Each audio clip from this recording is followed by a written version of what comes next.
Nandito ako ngayon kasi magsiling ako ng rambutan mga kaparm. Kasi meron akong isang viewers na nanghingi sa akin ng seedling ng rambutan. Sabi niya, may seedling ba daw ako? So sabi ko naman sa kanya, ma'am, wala pa akong seedling ngayon, ma'am. Baka pag makaseedling na ako, ma'am, sasabihin ko lang sa iyo. Ito pala yung rambutan natin, yung seedling mga kaparm. Ito yung rambutan.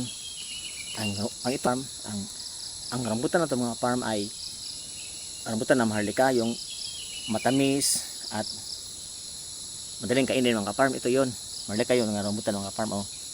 So base sa tansa ko at sa experience ko, ito galing simula ngayon sa pagsidling natin ay almost 3 weeks ito. 3 weeks ito bago siya maging manahon. So mga talagang abutin ito ng 1 month o almost 1 month siya bago pwede na itanim mga kaparm. So mga after 1 month mga kaparm, i-update ko na rin kayo nga na mayroon na itong dahon, pwede na itanim, at i-update ko na rin si ma'am nga ibigay ko sa kanya ang seedling ko. So meron pala ako ngayong 8 lang ang seedling ko ngayon, 8 na seedling. So itong 8, iwan ko kung ilan ang kanyang hingin. So yung ma'am, nandito na rin ang request mo, ma'am. Nandito na, ma'am. Magsidin ako ng rambutan na maharlika, ma'am, para sa iyo, ma'am. Ang request mo. Sana naway maganda ang tubo nito at mataba para masidin. Kapag magsidin tayo ng rambutan ng kaparm, dapat yung mayroong parang mata niya ay nasa ibabaw mga kaparm para pag tubo niya hindi siya matabunan ng lupa.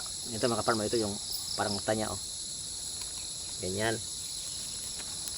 So, ganyan ang seedling natin mga kaparm. Ito mga kaparm ang pagsidling natin sa buto ng rambutan. Ayan.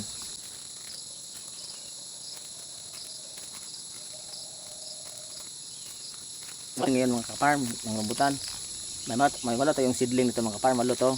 So iwan ko kung ilan ang hingi ni ma'am.